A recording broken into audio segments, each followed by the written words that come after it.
Salut chers combattants, c'est le baleine de Yindi. Bonjour, chers résistants, chers brigadiers. Aujourd'hui, on espère, c'est le jour des résultats. C'est-à-dire, c'est le jour où on connaîtra donc les résultats dits officiels de la mascarade électorale. Et vous savez, souvent, on avait l'habitude de dire au Cameroun que le jour des résultats, les larmes vont couler. Zam, zam, zam, les larmes vont couler. Et zam, zam, zam, les larmes vont couler. Le jour des résultats, les larmes vont couler. Le jour des résultats, les larmes vont couler. Et zam, zam, zam, les larmes vont couler. Et zam, zam, zam, les larmes vont couler. Alors, c'est dire que le jour des résultats est arrivé. Et on est à la recherche des pleureurs professionnels, c'est-à-dire ceux-là qui savaient bien ce qui va leur arriver, mais qui ont quand même participé à la mascarade. Ceux-là qui ont approuvé la mascarade, mais désapprouvent les résultats de la mascarade. Ah oui. C'est aujourd'hui le jour des résultats. Yes, yes, yes. C'est aujourd'hui le jour des résultats. Alors parlons-en. Cabral Libye, déjà, ou alors son camp, ils ont déjà commencé à annoncer les résultats. Ils disent qu'ils ont gagné. Il sera député. Et Espoir Matomba également, ils ont annoncé les résultats, ils seront députés. En fait, c'est ça la nouveauté dans cette affaire d'élection. C'est qu'il y a, les Camerounais sont allés, n'est-ce pas? Et d'ailleurs, même les Sardinois s'en félicitent. Ils disent qu'il y a l'entrée des jeunes, ça montre que même si le Parlement a 90%, 90%, oui, pratiquement 90%, parce qu'au RDPC, on se bagarre là-bas pour avoir une nomination de candidature, pour être candidat. Donc, en principe, ces deux jeunes-là, et puis quelques autres, ils seront peut-être une dizaine, 10 députés, 10 jeunes députés sur 180 députés. On ne sait pas ce que ça va changer à la donne. Surtout que le RDPC aura au moins 55 sièges, au moins 155 sièges. Le plus gros perdant, c'est évidemment le STF, la déculottée, qui était prévisible. D'ailleurs, très prévisible. Mais seulement, on est surpris que le STF se comporte comme s'il ne savait pas qu'ils étaient en train de participer à une mascarade. Comment vous pouvez aller à une élection? 1. Votre bastion est en guerre. 2. Les populations de votre bastion désapprouvent votre politique. 3. Il y a un boycott actif et sévère qui est prôné par les sécessionnistes, c'est-à-dire vos anciens supporters, vos anciens militants qui se sont retournés contre vous, contre la République, qui ont dit qu'il n'y aura pas élection.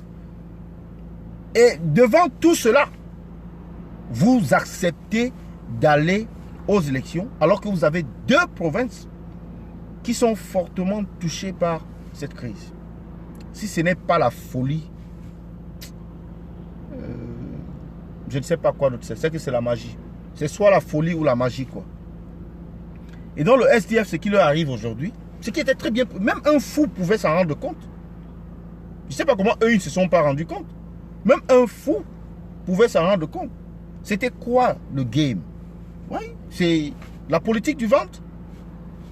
C'était ça le game, c'est ça la réponse à la question.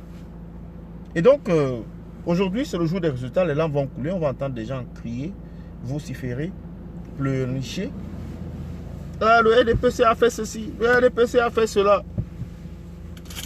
Vous vous attendiez à quoi? Que le RDPC vous donne des bonbons? Mais non, vous ne les connaissez pas. Le RDPC, le vrai vainqueur de cette élection, c'est le boycott.